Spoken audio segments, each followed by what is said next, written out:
وقالت اليهود يد الله مغلولة غلت أيديهم ولعنوا بما قالوا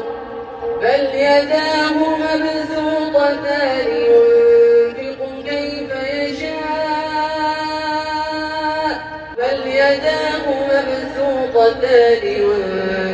كيف يشاء وليزيدن كثيرا منهم ما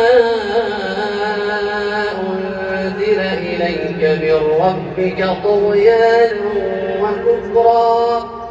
وألقينا بينهم العداوة والبغضاء إلى يوم القيامة كلما أوقدوا نارا للحرب أطفأها الله ويسعون في الأرض فسادا والله لا يحب المفسدين.